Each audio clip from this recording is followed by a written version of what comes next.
Oi, amigos, bom dia.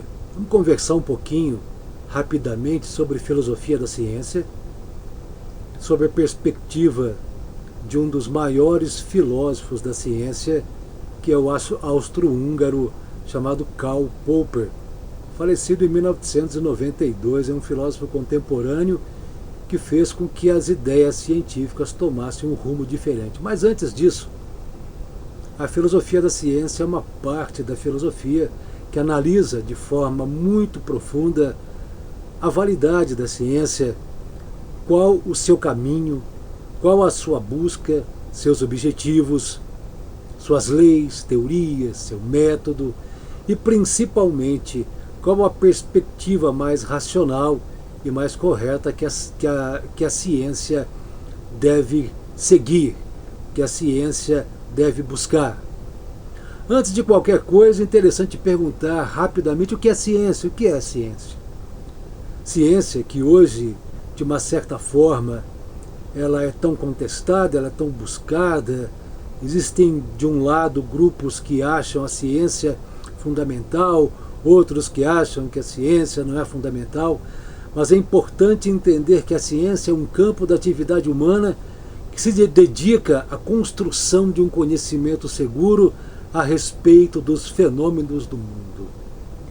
A ciência é uma manifestação profunda da evolução humana, da evolução da racionalidade humana, da evolução da busca incansável pelo conhecimento e da busca incansável pelo controle, previsão dos fenômenos do mundo, quaisquer que sejam eles.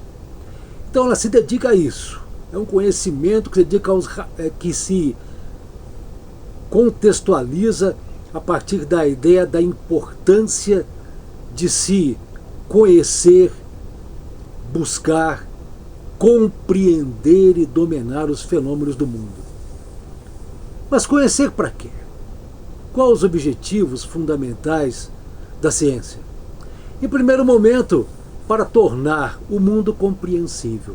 Imaginemos que nós, seres humanos, somos uma das espécies mais frágeis e inferiores do planeta. Nós não nascemos com nenhuma especialidade, nada. Nós nascemos em um mundo inóspito e o que nos distingue e o que nos favoreceu na evolução foi nada mais, nada menos do que a nossa inteligência. Se não fosse a nossa inteligência, não teríamos sobrevivido enquanto espécie. E esse desejo, essa loucura por conhecer, por dominar, por compreender, nos colocou praticamente no topo evolutivo do planeta. Então, os objetivos da ciência é tornar o mundo compreensível, prever situações e controlar a natureza.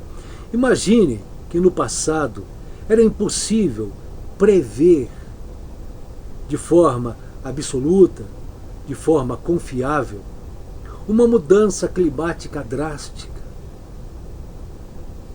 E olha, e ainda é, porque a natureza é indomável, mas hoje temos mais condições de prever determinados fenômenos e proteger populações e proteger pessoas, porque existe tecnologia científica hoje que nos possibilita isso. Um tornado, um furacão, uma inundação, um maremoto, um terremoto pode ser previsto a partir da tecnologia. Mas notem bem, o grande limite humano é a natureza, são as forças da natureza. E por isso a ciência tem como objetivo, como base, como fundamento, essa busca profunda de compreender e dominar e controlar essas situações que podem dizimar populações ou o próprio meio ambiente. Tem um matemático, um pensador polonês-britânico chamado Jacob Bronowski. Ele questiona muito a ideia de que nós devemos, ou de que nós devamos conhecer a natureza ou controlar a natureza pela força. Ele acha isso impossível. Ele acha que o ser humano deve compreender a natureza e dominar a natureza a partir dessa compreensão, a partir do conhecimento dos fenômenos, a partir da ideia de que nós precisamos respeitar para entender, respeitar, compreender para dominar, para controlar. Dominar é impossível, controlar, para favorecer os seres humanos e o próprio planeta. Para isso, existe o método científico, que é o processo, que é o caminho utilizado pela ciência, cujo objetivo é conhecer os fenômenos ou até mesmo produzir fenômenos. O método é chamado caminho, a meta, o processo, pelo qual a ciência procura conhecer, procura desvendar, procura descobrir e procura apresentar o que foi feito para a sociedade, para as pessoas. O método científico ele se divide em etapas e não existe apenas um tipo de método, mas de maneira didática é importante trabalhar em cima do método das ciências experimentais. Então o método se divide em várias etapas. O processo é muito fundamental porque a ciência não admite erros. Então a primeira etapa do método científico é o enunciado, ou seja, é colocar, é trazer à tona aquilo que ela quer fazer, é pronunciar, é apresentar aquilo que ela vai fazer. Um exemplo, uma vacina para a cura absoluta do câncer. O enunciado é esse. Uma vacina para curar o câncer. Depois do enunciado, vem a hipótese. Como nós produziremos essa vacina? Quais os elementos que serão utilizados para a produção de uma vacina contra o câncer? Aí é relatado, é elencado todos os elementos e procedimentos que serão utilizados. Quais substâncias, em quantas pessoas serão testadas, de que maneira será testada e tudo mais. Terminada essa etapa, entra a etapa dos testes em relação às hipóteses. O teste laboratorial é a parte experimental do processo científico. É onde tudo aquilo que foi enunciado e colocado nas hipóteses serão testados, serão feitos e depois testados incansavelmente, testados exaustivamente. É chamado o momento laboratorial do processo e ele é fundamental. Terminado esse processo, vem a conclusão. A conclusão pode ser positiva ou negativa. Na conclusão, eles podem dizer: os testes confirmaram que a vacina XYE ou XYZ é capaz de curar o câncer 98%. Ou as experiências feitas com os elementos para a produção da vacina XYZ não foram capazes de provar sua eficácia na cura do câncer. E vou falar uma coisa, pessoal. Os experimentos científicos são exaustivos. Muitas das vezes demora-se décadas para conseguir atingir um nível satisfatório. E quando um laboratório, um grupo de pesquisa termina, eles enviam para outras equipes e outras equipes para que haja a confirmação daquela hipótese, a confirmação daquela teoria, a confirmação de que realmente aquilo que aquela equipe produziu é realmente correta, é realmente positivo. A ciência tem uma preocupação absoluta com a verdade. Ela não pode errar. Ela não admite erros. Um dos elementos interessantes dessa busca científica são as leis e teorias científicas. O que são leis científicas? Leis são enunciados generalizadores. Eles apresentam essas relações constantes entre os fenômenos do mundo. Eles resumem uma grande quantidade de fenômenos regulares, criando uma visão global. Ou seja, a lei científica é quando o cientista se debruça sobre um fenômeno e o analisa de forma profunda, exaustiva, constante, e descobre que vários fenômenos convergem para um mesmo tipo de situação e percebe que esses fenômenos regulares podem nos dar uma visão global do conjunto. Ou seja, eu começo a analisar aqui, analiso ali, analiso acolá e percebo que todos esses fenômenos coincidem em várias situações e podem nos trazer uma visão global, universal do conjunto. E por quê? Porque é fundamental que as leis científicas, que depois se transformam em teoria científica, consigam explicar, prever, compreender, controlar fenômenos, sejam quais forem e de quais áreas eles estejam contextualizados. Eu analiso, por exemplo, que um determinado comportamento humano, que um determinado sintoma, que uma tosse de várias e várias e milhares de pessoas, daquela maneira, aquela febre, aquele tipo de comportamento, significa que ela possui um tipo de doença. Então, vários fenômenos dão uma noção de conjunto, de universalidade, que possibilita a ciência responder a elas. Então, a teoria busca explicar e prever esses fenômenos que tanto interessam à sobrevivência humana e à sobrevivência do próprio planeta. Nesse aspecto, é fundamental a teoria de Karl Popper.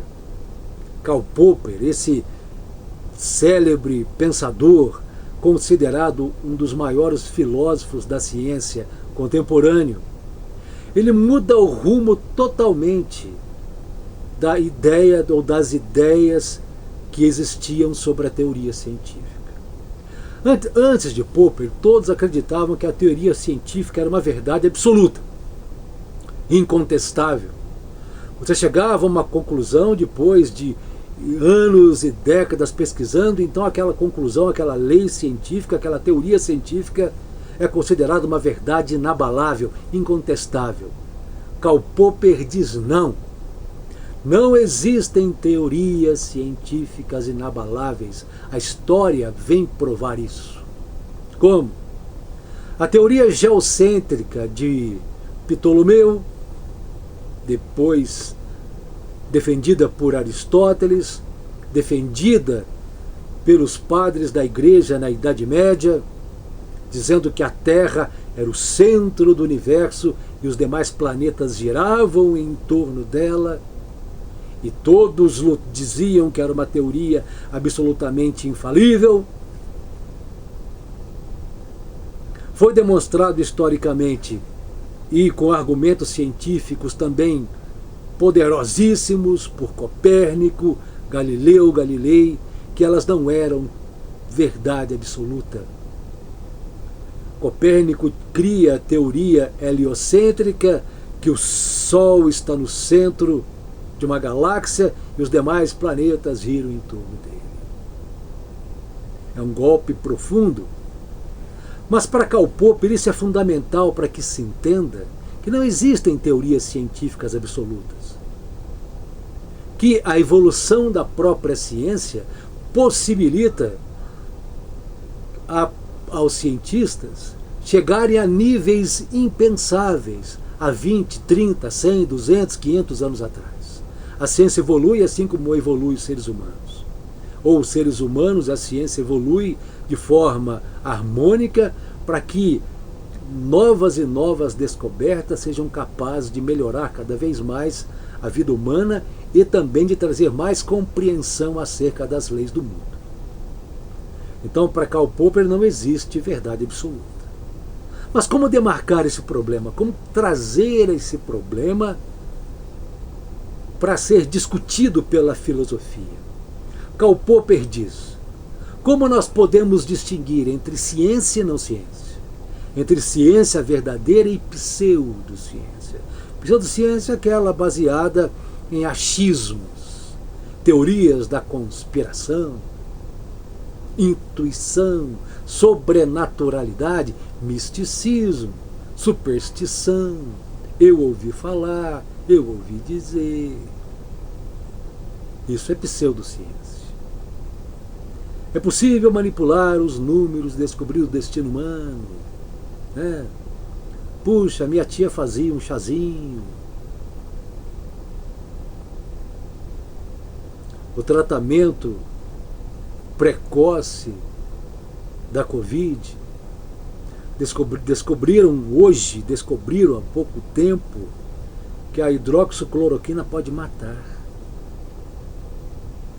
Ah, mas o João tomou, né? Ele estava com sintomazinho, tomou, melhorou. Se ele tomasse água, se ele bebesse suco, se ele comesse um chocolate, ele teria melhorado, porque a hidroxicloroquina não é indicado. É pseudociência.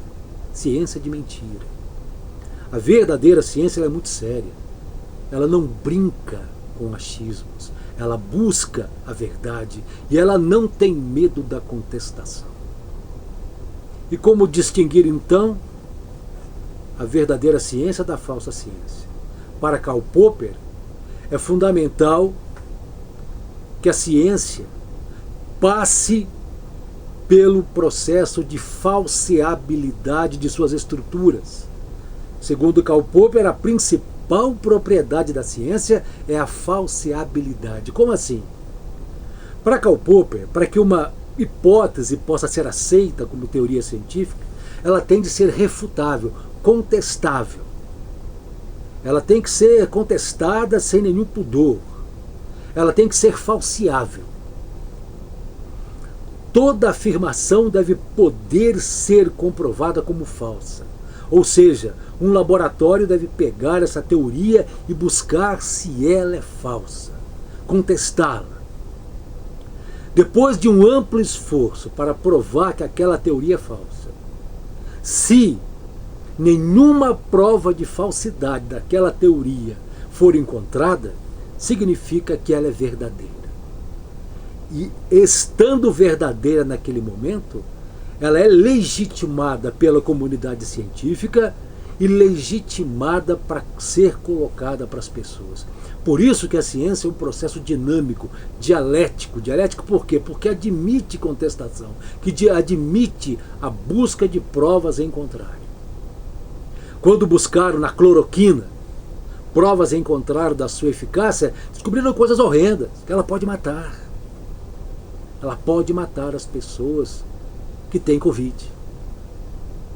A vacina, ela é insistentemente contestada, mas suas contestações levam à maior credibilidade da própria vacina. Então Karl Popper faz essa revisão da ideia de ciência. Ela destitui a ciência do seu patamar de verdade absoluta, traz a ciência para uma dimensão onde ela deve ser contestada, é necessário que se conteste aquela teoria científica, porque quanto mais contestada ela for, e quanto menos prova for encontrado contra essa teoria, mais verdadeira ela é e mais seguro nós podemos ser em relação à sua eficácia. Isso é filosofia da ciência. É você investigar profundamente os meandros dessa manifestação do conhecimento humano fundamental e que nos garantiu a sobrevivência na história humana. Um grande abraço, saúde, paz e amor